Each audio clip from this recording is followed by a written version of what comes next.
Hello friends, mister H के experiment YouTube channel में आप सभी का स्वागत है। तो फ्रेंड्स, आज की इस वीडियो में हम आपको ये रिचार्जेबल ड्रिल मशीन बनाकर दिखाने वाले हैं, जो कि आप इसकी लुक देख सकते हो कितनी ज़्यादा कमाल की है। और ये ड्रिल मशीन रिवर्स और फॉरवर्ड दोनों में ही रोटेट कर सकती है। और इसकी ये एक झलक तो आप वीडियो के शुरू में देख ही चुके होंगे कि जो हमारी ड्रिल मशीन है ये कितनी ज़्यादा पावरफुल है। और इसे आप 12 वोल्ट चार्जर से अच्छे तरीके से चार्ज कर सकते हो। तो इसे हम किस तरीके से बनाने वाले हैं, तो चलिए फिर अपनी वीडियो में देख लेते हैं।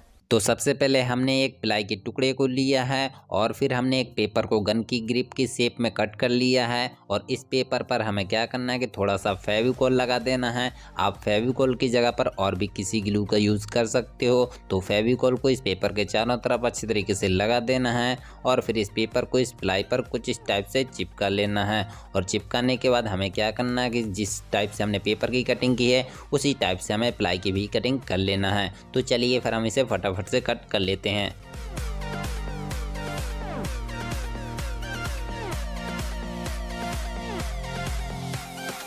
तो आप देख सकते हो कि हमने आरी की मदद से इस प्लाई को एकदम गन के ग्रिप की शेप में कट कर लिया है। अब हमें क्या करना है कि सैंड पेपर की मदद से इसके चारों तरफ इसे घिस घिस कर अच्छी तरीके से फिनिशिंग दे देना है।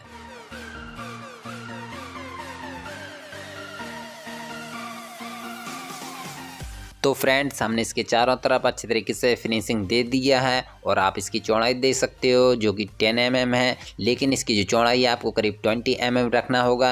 इसके लिए आपको क्या करना है कि या तो 20 mm की प्लाई लीजिए या फिर सेम ऐसा ही एक और पीस कट करके और उन दोनों पीस को फेविकोल की मदद से अच्छी तरीके से चिपका लेना है, जिस वजह से इसकी जो चौड़ाई है करीब 20 mm हो जाएगी। इसके लिए हमने पहले से ही एक पीस कट कर लिया है और आप देख सकते हो इसकी जो चौड़ाई है वो 20 mm है। हमने क्या किया कि दो पीसेस को फेविकोल की मदद से आपस में चिपका लिया है, जिस वजह से इसकी जो चौड़ाई है वो 20 mm हो चुकी है। और इसके नीचे साइड पर हमें क्या करना है कि एक आर पार होल कर लेना है। तो हम ड्रिल मशीन की मदद से इसके मिडल में हम एकदम आर पार होल कर लेंगे। तो जो हमारी बिट है वो थोड़ी छोटी साइज़ की है, तो हम क्या करते हैं कि ऊपर साइड से भी इसमें होल कर देते हैं। तो आप देख सकते हो कि हमने इसमें आर पार होल कर दिया है। और अब हमें क्या करना है कि इसके आगे साइड पर जहाँ पर ट्रिगर होता है गन का, वहाँ पर हमें एक होल कर लेना है। तो यहाँ पर हमने बड़ा सा होल कर लिया है। और फिर हमें लेना है कुछ इस टाइप का एक पुश स्विच, जो कि आपको मार्केट में 10 रुपये में आसानी से मिल जाएगा। और इस स्विच को क्या करना है कि इस होल पर फिक्स करके देख लेना है। तो इसे हम बाद में फिक्स करेंगे,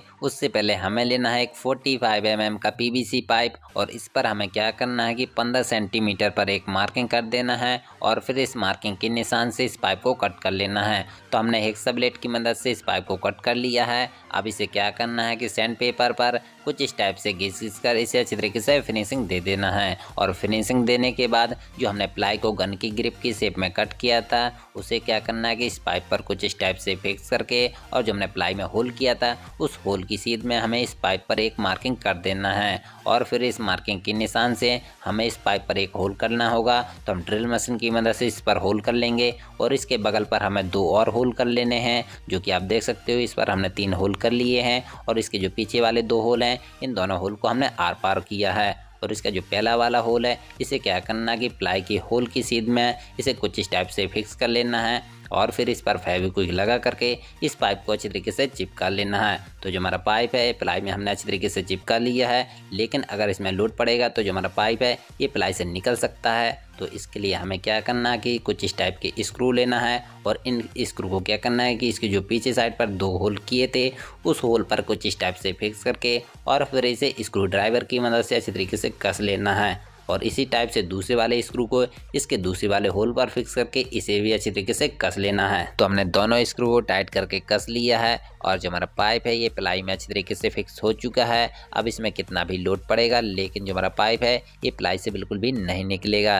अब हमें लेना है एक 775 DC मोटर। और आपको तो पता ही होगा कि ये मोटर कितनी ज़्यादा पावरफुल होती है और ये आपको किसी भी इलेक्ट्रॉनिक शॉप पर आसानी से मिल जाएगी। और इसे क्या करना है कि इस पाइप पर कुछ इस टाइप से फिक्स करना होगा, लेकिन उससे पहले हमें लेना है कुछ इस टाइप के 2 वायर। और इन दोनों वायर को क्या करना है कि जो हमने प्लाई के मिडल में एक आर पार होल किया था उस होल की मदद मदद से इन दोनों वायर को पाइप के अंदर से कुछ इस टाइप से निकाल लेने हैं। अब इन दोनों वायर को क्या करना है कि मोटर के दोनों पॉइंट से इन वायर को सोल्डरिंग कर लेने हैं। तो हमने दोनों वायर को मोटर के दोनों पॉइंट से सोल्डरिंग कर लिया है। अब इस मोटर को इस पाइप पर कुछ इस टाइप से फिक्स कर लेना है।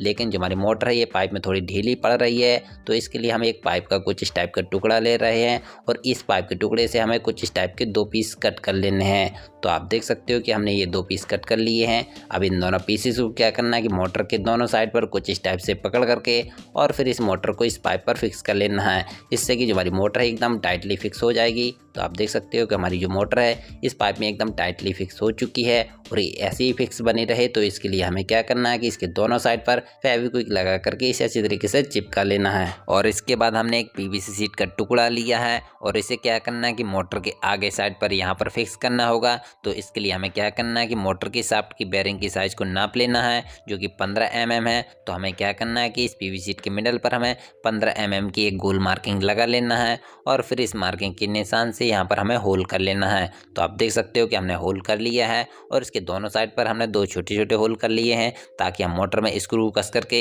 इस पीवीसी शीट को अच्छी तरीके से फिक्स कर सकें। तो हमने पीवीसी शीट को मोटर पर फिक्स कर दिया है और फिर हम ले रहे हैं कुछ इस टाइप के 2 छोटे छोटे स्क्रू और इन दोनों स्क्रू को क्या करना है कि दोनों होल पर फिक्स करके और फिर इसे स्क्रू ड्राइवर की मदद से अच्छे से टाइट करके कस देना है।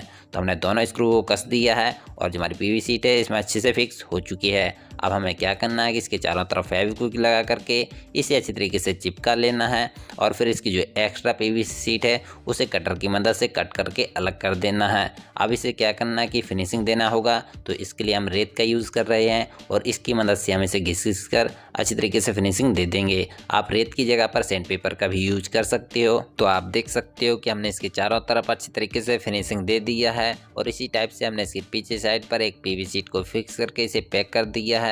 अब हमें अपना वही वाला पुश स्विच लेना है और इसे इसके आगे साइड पर यहाँ पर फिक्स करना होगा। तो इसके लिए हमें क्या करना है कि इसके दोनों वायर में से किसी भी एक वायर को इस होल से आगे की साइड निकाल लेना है और फिर इसे मिडल से कट करके इन दोनों वायर को छील करके इनके अंदर के तार को निकाल लेना है और फिर इन दोनों वायर को इस स्विच के दोनों पॉइंट से कनेक्ट कर देना है। तो आप देख सकते हो कि हमने दोनों वायर को स्विच के दोनों पॉइंट से कनेक्ट कर दिया है। अब इस स्विच को यहाँ पर फिक्स कर लेना है और फिर इसके चारों तरफ फेविक्विक लगा करके इसे अच्छी तरीके से चिपका लेना है। और इसके बाद हमने पीवीसी शीट का एक बॉक्स बनाकर तैयार कर लिया है जो कि कुछ इस टाइप का है और इसके आगे साइड पर हमने चार्जिंग और स्विच के लिए 2 कट लगा लिए हैं और ऊपर साइड पर हमने 3 छोटे छोटे होल कर लिए हैं। इसके मिडल वाले होल से मोटर के दोनों वायर को कुछ इस टाइप से नीचे की साइड निकाल लेना है और फिर इसे इस पर कुछ इस टाइप से फिक्स करके इसके चारों तरफ फेविक्विक लगा करके इसे अच्छी तरीके से चिपका लेना है। लेकिन जो हमारा बॉक्स है इससे निकल सकता है। तो इसके लिए हमें क्या करना है कि कुछ इस टाइप के स्क्रू लेना है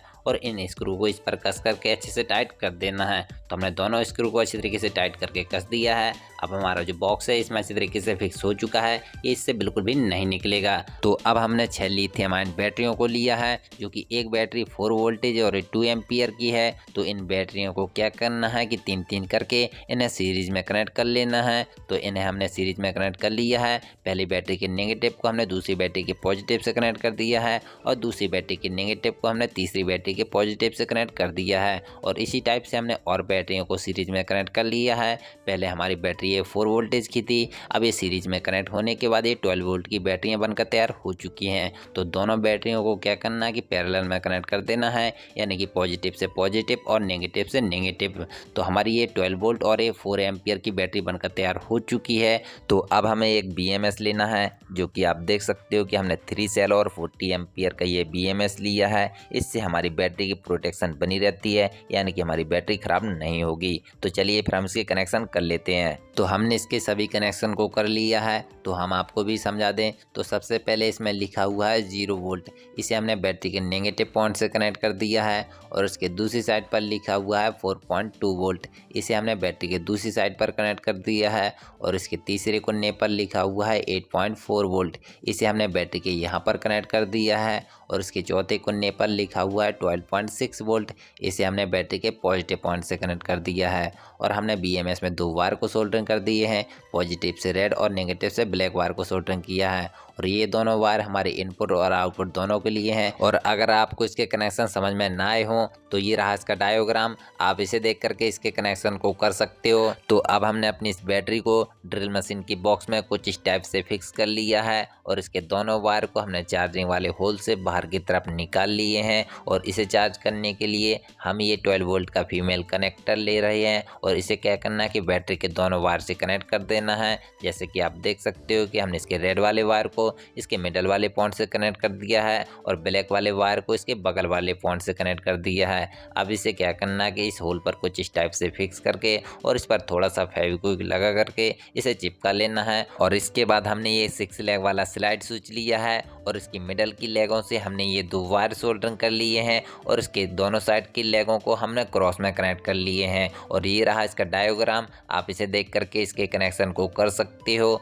और ये हमारे मोटर के वायर हैं और इन दोनों वायर को क्या करना है कि इसकी एक साइड की दोनों लेग से इन दोनों वायर को सोल्डरिंग कर लेना है। और सोल्डरिंग करने के बाद इस स्विच को क्या करना है कि यहाँ पर कुछ इस टाइप से फिक्स कर देना है और फिर इस पर थोड़ा सा फेविक्विक लगा करके इसे अच्छी तरीके से चिपका लेना है। इस स्विच की मदद से आप मोटर को दोनों साइड में रोटेट करा सकते हो।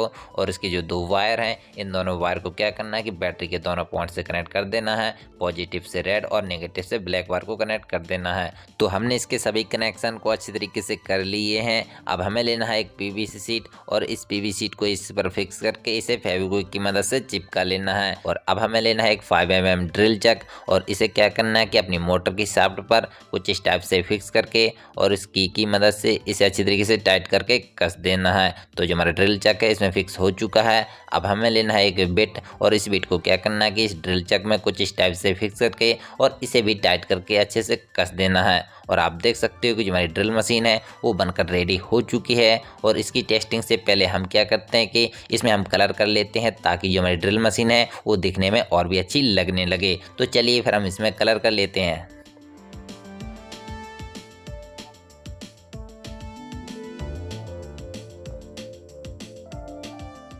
तो फ्रेंड्स आप देख सकते हो कि इसमें कलर होने के बाद हमारी जो ड्रिल मशीन है वो कितनी ज़्यादा मस्त लगने लगी है। तो चलिए अब हम आपको इसे चार्ज करके दिखा दें। तो इसे चार्ज करने के लिए आपको 12 वोल्ट 4 एम्पियर का चार्जर लेना होगा। और जैसे ही आप इससे चार्जर को कनेक्ट करोगे हमारी जो बैटरी है वो चार्ज होना स्टार्ट हो जाएगी। और इसके बगल में जो स्विच दिया गया है इसकी मदद से आप ड्रिल मशीन को दोनों साइड में रोटेट करा सकते हो। जैसे ही आप स्विच को उस साइड करोगे हमारी जो ड्रिल मशीन है वो रिवर्स में चलने लगेगी और जैसे ही आप स्विच को इस साइड करोगे हमारी जो ड्रिल मशीन है वो फिर से सीधा चलने लगेगी। तो हमने जैसे ही स्विच को उस साइड कर दिया है आप देख सकते हो कि जो हमारी ड्रिल मशीन है वो रिवर्स में चलने लगी है। और जैसे ही हमने स्विच को इस साइड किया हमारी जो ड्रिल मशीन है वो फिर से सीधा चलने लगी है। तो चलिए अब हम आपको इसकी टेस्टिंग दिखा देते हैं कि ये कैसा वर्क करती है।